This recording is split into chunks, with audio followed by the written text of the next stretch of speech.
Bahkan ketika orang membayangkan kendaraan tercanggih itu pesawat terbang, Dajjal sudah mampu membuat piring terbang dengan kecerdasannya. Ya, Rasulullah menyebutkan kendaraan Dajjal itu, ya, dia bisa terbang kata Rasulullah.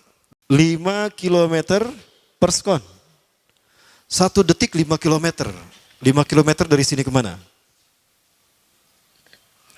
Sakicep ya. Sakicep 1 kedip ya. 1 detik sakicep. 1 detik 5 kilometer. Dari sini ke Pasteur lebih ya. Dari sini ke, bukan ke Pasteur ya. Ke alun-alun Cimahi lah. 1 kedip sudah ada di alun-alun Cimahi. 1 kedip sudah ada di Tagog Padalarang. 1 kedip sudah ada di Ciranjang, Raja Mandala. 1 kedip sudah ada di Ciranjang. Hanya dengan berkedip-kedip dia berkeliling dunia. Ya, kecepatan ini diambil dari hadis Rasulullah. Berapa kecepatannya Rasulullah ketika dia terbang di muka bumi? Ya, kendaraan yang dia gunakan itu kecepatan terbangnya seperti awan yang ditiup angin kata Rasulullah. Dan awan rata-rata ditiup angin itu 5 km per sekon. Ya. Dan jarak dari satu telinga ke telinganya artinya setengah diameter atau diameter kepalanya, keledai yang dia gunakan, Rasul menyebutnya keledai, itu arba'una zira, 40 hasta, 27 meter. Ya. Diameternya itu 27 meter. Keledai macam apa yang jarak dari satu telinga ke telinganya 27 meter? Kalau bukan piring terbang. Ini bisa 24 meter kan? 27 meter, bisa tidak? Bisa, dan kecepatannya pun sama. Saya sudah mengumpulkan data di satu flash disk tentang UFO. Dan UFO ini pernah muncul di jalan di Ciberem, flyover Cimahi, Cimindi. Itu teman saya yang menjadi saksinya. Saya tanya, Pak, kenapa terlambat kajiannya Pak? Saya tadi meliput sesuatu yang luar biasa. Ada UFO bergerak di tempat di mana saya berjalan. Itu dari flyover Cimindi. Bergerak dari arah Ciberem ke Tagog Cimahi. Cepat sekali, luar biasa. Itu tahun 93 lah. 93-94 kurang lebih. Dan pernah meninggalkan jejak Cop Circle di Yogyakarta. Nah, Cop Circle itu adalah jejak UFO yang menjadi isyarat instruksi bagi para pelaku konspirasi dunia. Bagi para konspirator dunia. Siapa? Para kalangan Illuminati. Ya, baik, apabila dirahmati Allah.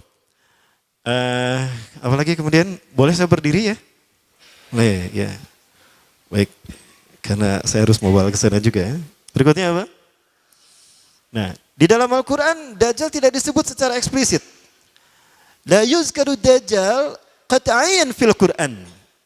Dajjal tidak disebut secara qat'i di dalam Al-Quran. Kenapa? Yang namanya fitnah tidak disebut secara qat'i. Adapun dibahas secara detail itu di dalam hadis. Ya. Maka posisinya sama kuatnya dengan Quran. Karena fungsi hadis terhadap Quran itu ada 3. Ya. Ada 3 fungsi hadis terhadap Quran. Yang pertama bayan takkid. Bayan ta'kid. Apa itu bayan ta'kid? Fungsi hadis menguatkan hukum atau penjelasan nas yang ada dalam Quran. Sebagai contoh, di dalam Quran ada kewajiban ibadah saum. Ya ayyuhalladzina amanu kutiba alaikumusyamu kama kutiba alal ladzina min qablikum ya. Ada perintah saum, maka di dalam hadis juga ada. Ya. Man shoma ramadhana imanan wa ihtisaban ghufira lahu ma taqaddama min dhanbi kata Rasulullah. Ya, saum juga disebutkan dalam hadis. Nah, maka hadis yang menjelaskan tentang saum ini fungsinya bayan ta'kid kepada Quran. Yang kedua, fungsi hadis terhadap Quran adalah bayan tafsil wa tafsir. Bayan tafsir artinya menjelaskan apa yang ada dalam Quran. Sesuatu yang tidak dibahas secara mendetail dalam Quran, dibahas secara detail di dalam hadis. Bahkan dirinci oleh hadis, tafsil. Ya, itu fungsi yang kedua. Nah, fungsi yang ketiga dari hadis terhadap Quran adalah bayan tasyri'. Bayan tasyri', yaitu fungsi hadis dengan menetapkan hukum yang tidak dibahas di dalam Al-Quran. Ya, di dalam Al-Quran Allah hanya menyatakan innallaha yuhibbut tawwabin wa yuhibbul mutatahhirin. Allah cinta kepada orang yang bertaubat dan mencintai orang yang membersihkan dirinya. Di dalam hadis Rasulullah SAW memberikan syariat menggosok gigi. Tasawwaku fa innaha min sunanil mursalin. Ya. Wa tuhuru satrul iman. Ya. Bersiwaklah kalian, gosok gigilah kalian, karena bersiwak itu adalah sunnahnya para nabi dan rasul. Ya. Jadi yang taruh gosok gigi, dia tidak mengikuti sunnah Rasul. Ya. Baik. Nah, itu permasalahan baik. Nah, di dalam Al-Quran ada beberapa ayat yang menurut para ulama ini terkait dengan Dajjal. Nah, peristiwanya adalah terkait dengan peristiwa Nabi Musa dan Samiri. Ya, mulai ada nama Samiri di sini. Nah, di dalam Quran surat Toha disebutkan di dalam beberapa ayat. Yang pertama ayat ke-83 dan 84. A'udzubillahi minasyaitonirrajim. Wa ma ajalaka an qaumika ya Musa? Dan apakah yang membuat engkau tergesa-gesa meninggalkan kaummu hai Musa? Ketika ada 10 perintah Allah yang akan diterima oleh Nabi Musa yang kemudian disebut dengan Ten Commandment oleh orang-orang barat. Nabi Musa meninggalkan kaumnya Bani Israel ya di belakang bersama Nabi Harun. Nabi Musa tergesa-gesa karena Nabi Musa ingin segera mendapatkan perintah Allah. Ya. Maka Nabi Musa menjawab, qalahum ulai ala athari. Mereka ada di belakangku ya Allah. Wa ajiltu ilaika rabbi litardo, dan aku menyegerakan diri padamu ya Allah agar kau segera agar kau ridho kepadaku. Aku ingin segera memenuhi perintahmu. Ya. Nah, itu yang dijawab oleh Nabi Musa. Maka Allah kemudian menerangkan kepada Nabi Musa. Nah, ini dua ayat yang berikutnya.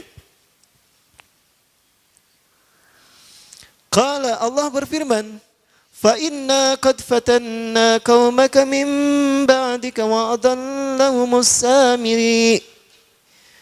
Fa inna, maka sesungguhnya kami qad fatanna telah menguji kaummu hai Musa. Min ba'dika, setelah engkau tinggalkan, wa adallahumus samiri, dan mereka disesatkan oleh Samiri. Nah, di sini saya sepakat kalau ada ulama mengatakan Samiri yang dimaksud di sini adalah Dajjal. Ya, Samiri yang disebutkan di sini adalah Dajjal. Ya. Faraja Musa ila qaumi ghadbana asifa. Maka kembalilah Musa kepada kaumnya dalam keadaan marah yang sangat marah yang berlapis-lapis. Sampai pada kaumnya, hingga begitu sampai pada kaumnya itu Nabi Harun ditarik jenggotna. Ari maneh bet diantep maranehna nyembah berhala. Nyembah patung, aduh ulah kitu atuh bisi coplok eta jenggot. Ya. Wahai saudaraku, kenapa kau menarik jenggotku? Jangan kau seperti itu. Aku sudah memperingatkan mereka, tapi mereka telah terperdaya oleh perkataan Samiri. Indahnya perkataan Samiri lebih mereka dengar ketimbang nasihatku, wahai kakakku. Wahai saudaraku. Ya, itu kata Nabi Harun. Maka qala, berkatalah Nabi Musa, ya qaumi alam ya'idkum rabbukum wa'dan hasanan. Wahai kaumku, bukankah Allah telah menjanjikan janji yang baik untuk kalian? Afatola alaikumul ahdu. Apakah janji itu terlalu lama bagi kalian? Am adatum ayyahilla alaikum ghadaban min rabbikum, atau kalian sengaja ingin ditimpa azab murka dari Tuhan kalian? Fa akhlaftum mau'idi, sehingga kalian menyalahi perjanjianku. Aku sudah mengatakan, tunggu aku akan sampaikan apa yang Allah berikan pada kalian sebagai janji Allah kepada kalian. Maka digambarkan Nabi Musa marah, itu patung anak sapi. Nah, patung anak sapi ini dibuat oleh Samiri. Sekali lagi, Samiri yang kita bicarakan sebagai Dajjal, dia punya kemampuan magic yang luar biasa. Dan dia punya kemampuan yang tidak bisa dicapai oleh manusia sejenius dan sehebat apapun. Ya. Maka jika ada manusia yang luar biasa di antara kita, itu adalah mereka yang dibentuk oleh Dajjal.